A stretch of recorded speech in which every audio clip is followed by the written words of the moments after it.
This is 5 on 20 News coming to you live from our studio in downtown Tucson. I'm Frank Powers. And I'm Joel Foster. And it's Friday, January 12th, which means... Casual Friday? Casual Friday! Oh, man. Let I robbed loose. this from a guy from Nickelodeon. That's where I got this jacket. That's this is my dad's. All right. Thanks, Dad. Into character. And first, let's talk local headlines. Yeah. All right, 6 senators, including Arizona Senator Jeff Flake, say that they've reached a bipartisan deal to address young immigrants who were taken to the U.S. when they were children. However, the president is pushing back on the deal, vowing not to sign the bill if it doesn't address chain migration. This is the term given to immigrants who sponsor other family members to come to the U.S.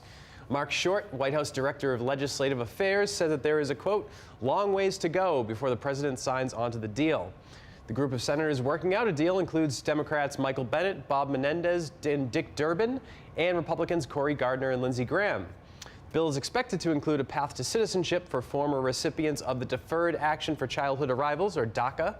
It also reportedly includes a border security package and changes to the State Department's diversity visa lottery program and family-based immigration programs. On this issue, the president delivered some controversial statements yesterday at a White House meeting. According to the Washington Post, Trump questioned why the U.S. would want to take in people from Haiti and countries from Africa, which he described as shithole countries. The White House didn't deny the president's comments, stating that, quote, President Trump is fighting for permanent solutions that make our country stronger by welcoming those who can contribute to our society, grow our economy, and assimilate into our great nation. This was spoken by White House spokesman Raj Shah, who, of course, comes from a shithole country. The Arizona Supreme Court agreed, and this is the second story.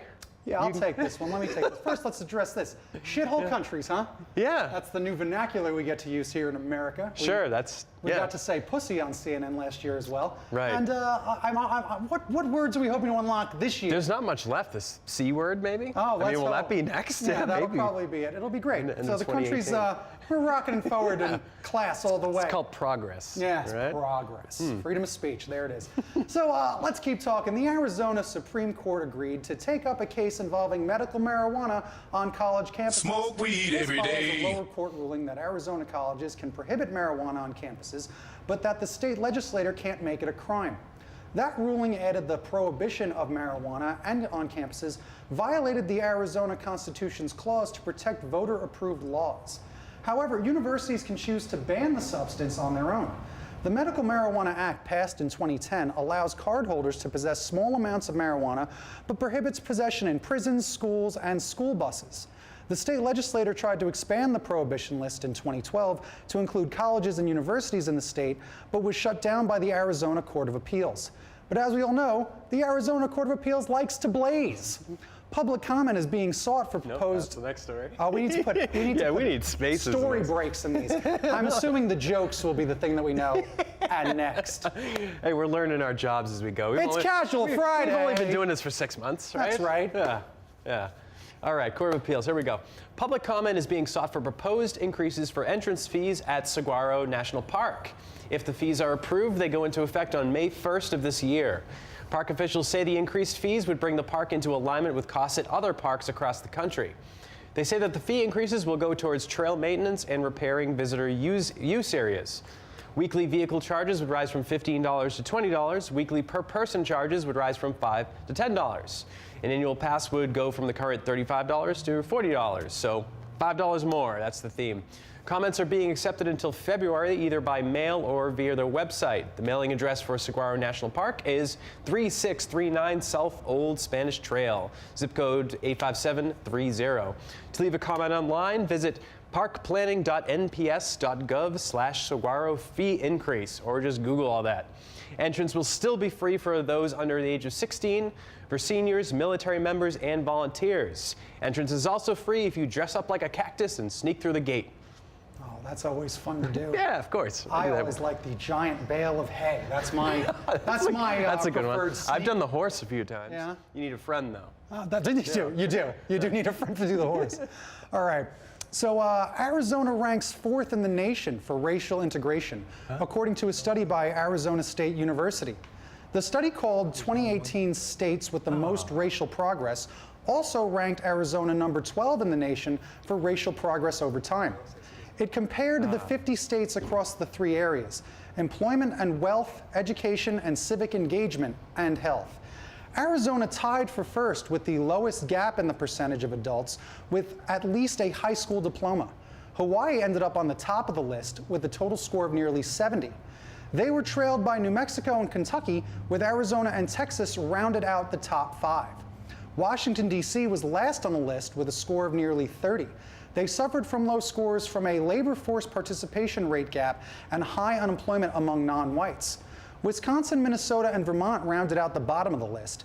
In terms of racial progress, Wyoming came out on the top, trailed by Texas, Georgia, New Mexico, and Maryland. Maine came in last for racial progress, which makes sense since there hasn't been a black person seen in Maine since 1986, when Bobby Brown performed in Augusta. What a show. Memorable. It was a good show. What a show. Didn't need anything more. Yeah, some surprising there. Number 4, not bad. All right, the EPA is seeking to replace Obama-era climate and water regulations and open up a national debate on climate change in 2018, according to a Reuters interview with EPA Administrator Scott Pruitt. Pruitt's comments echo the agenda of the Trump administration that seeks to weaken or kill regulations that the administration believes are too broad and damaging to U.S. businesses. In the interview, Pruitt admitted that the climate was changing, but asks, quote, "How do we know what the ideal surface temperature is in 2100? Well, Science? yeah. Pruitt is calling for the EPA to host a public debate on climate change this year, and that would pit climate change skeptics against other climate scientists, which includes mostly all of them. He provided no additional details about the timing of the debate or which scientists would be involved. He also said that the EPA's top priorities were to replace the Clean Power Plan, excuse me, which aims to cut carbon emissions. You've got to cut those carbon emissions. I know. Man can't even breathe. Yeah, it's all the particulates. The EPA has already begun taking apart pieces of the plan, which was passed, of course, under President Obama. They are now taking input on how they should replace it. It's just smoggy in here. There we go. Just got to clean this air Carbon. up. Brutal. All right, speaking of which, oil and gas executives have been more than willing to throw in their 2 cents. Pruitt said that the agency was also planning to rewrite the Waters of the United States rule, which Trump has said is government overreach. Trump criticized the protection of shallow and narrow streams and said that the rule is hampering energy development, like gas and oil. If the EPA's plans go through, they'll seek to rename the Clean Power Plan to the MAGA American First Drill Baby Drill Plan. The plan's tagline reads, "It'll make you sick of winning." That's right. Toot for a win. Oh my goodness. So again, the Trump administration in the news again ended a registry that provided information to the public about evidence-based mental health and substance abuse interventions and programs. The Substance Abuse and Mental Health Services Administration, or SAM, wrote on its website that the contract for the database has been discontinued, but said that it is still focused on the development of evidence-based programs in communities across the nation. Because the contract ended, the database will no longer be updated. The National Registry of Evidence-Based Programs and Practices, or the NREP, started at 1997 to help people, agencies, and organizations identify and implement behavioral health programs in their communities. Administration officials defended the move, claiming the database was flawed and potentially dangerous. Officials said the database ignored serious, it says me, but I just take that personally. Eleanor F. Katz, the Department of Health and Human Services, said that they are identifying a new approach, which includes working with the Centers for Disease Control and Prevention and Center for Disease Control and Prevention and the National Institutes of Health. Mental illness and drug abuse disorders that its standards for including programs was poor. They pointed out an example of medicated assisted treatment, which is often used to treat opioid abuse disorder, but wasn't included in the database. However, Katz has been criticized for her support for psychiatric drugs to treat drug addiction, rather than relying on psychosocial treatment, which puts an emphasis on community care and support from family and peers. Katz defended her position by singing, "Poppin' pills is all we know." That's right. How's that go? Do it again. Poppin' pills is all we know. There it is. Right. That's right. I say just let the lunatics run on the streets. Why not? That'll solve it. Where are those big nets we used to have? That's true. Yeah, the nets. Job creation. Right. That's true. Right. Just like you need someone to make the nets first of all, and then run around chasing Looney Tunes. That's fine. That's fine. I'm sure there's some dog catchers in the area that might, True. Yeah. They need to work. Right. Okay. Solutions. Do I? How is that even possible? I just read that You're doing one. 2 in a row?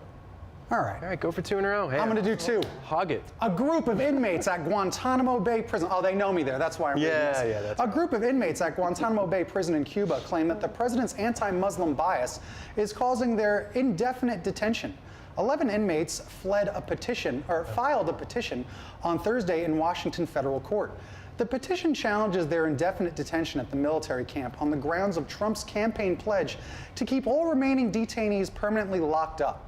Some of the inmates have been at the prison for 10 years without any charges. The petitioners quoted medical experts who have compared prolonged imprisonment to sensory deprivation and psychological torture. One quote says that the prisoners are medicated for depression and anxiety brought by acute despair. The petition is based on 2 legal points. One is that indefinite detention is illegal under the Due Process Clause of the Constitution. The other, that detention under the authorization for use of military force, the prison needs to be used to prevent committed enemies from returning to the battlefield. However, the inmates claim that it's not the point and that used evidence of Trump saying that he was going to load Guantanamo up with some bad dudes while on the campaign trail. 2 of the petitioners have been cleared for transfer out of Guantanamo. One was cleared over 7 years ago, but still remains in prison after spending 15 years there. 41 prisoners in total remain at the prison, the oldest prisoner being 70 years old. Trump reportedly was disappointed to find out that the 70-year-old was not Morgan Freeman, but rather some, quote, skinny, sick Muslim guy. Yeah. Probably from a shithole. Most likely, yeah. He connects all his. He's got to make those stories, Sure. connect those dots. Full circle. With his tiny little hands. All right, here's a good one. Florida monkeys are excreting a rare disease that can kill humans, according to scientists at the Centers for Disease Control. Scientists studying the rhesus macaques, I think so you say it? In Florida's Silver Spring Park say that the monkeys are carrying herpes B. Didn't know there was a B. They say that the monkeys have the virus in their saliva and other bodily fluids and pose a potential risk of spreading the disease. Macaques have become infamous in Florida after one of the monkeys chased a family last year and others caused 2 park closures. Here's a clip of that attack. Hopefully.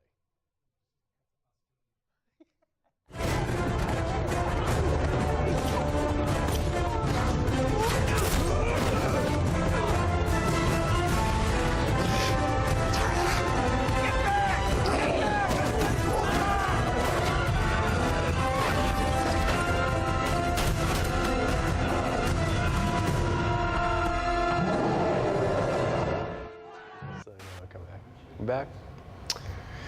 Frightening. They've also been seen near homes, including one last year that was photographed swarming a deer feeder outside a home in Ocala, Florida. The herpes B virus has killed 21 of the only 50 humans who have been known to contact it from macaque bites and scratches. The researchers estimate that up to 30% of Florida macaques may be actively excreting the virus. Wildlife managers in the state are seeking to remove roaming monkeys in response to the report. So far, the Florida Fish and Wildlife Conservation Commission would not reveal the tactics the state may use.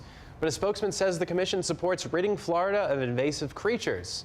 To prove this, the spokesman said that the state was successfully able to chase off actor Johnny Depp to France. Here you go. As if we needed another reason to stay out of Florida. That's right. If there's one thing I can say about that, spring break! Yeah. Spring break. We know that's how that virus started. A party down in Florida. Totally. What do you think's going to happen? We've seen this movie before. You know, when you're in real trouble, when the monkeys get machine guns and ride those horses, okay? That's when you get out of Florida. Yeah, that's the clip you want to see. But I'm sure the Magic Kingdom will be just fine. So this was 5 on 20 News with Frank Powers. And Joel Foster. Be sure to like, share, and subscribe to our YouTube account. And don't forget to follow us on Facebook, Instagram, Twitter. And we should start like a Snapchat, maybe. I like those filters. They're fun. The kids love the Snapchats. They sure do. Facebook's for old fuddy-duddies. That's true. It's 2018, kids. Yeah. Come on. No one's using Facebook no more. So, and stay up to date with all the latest Creative Tucson content there. You can also feel free to get in touch with us at info@creativetucson.org. Anything coming up after the show today? day? Yes, actually, I'm back with This Week in Mediocrity. Put one together today, and it's going to be a shithole, pretty much. That's what we're talking about, huh? So, yeah. Our new word we've unlocked and don't have to bleep. That's right. Exactly. I hope you got to take enjoy it. advantage because they might put it back in the box. You Yeah, never know, right? that's right. Yeah, so stick around and check that out. Yeah, so it'll be This Week in Mediocrity right after this with Joel Foster. So thanks for watching. Stay creative, Tucson. Boom.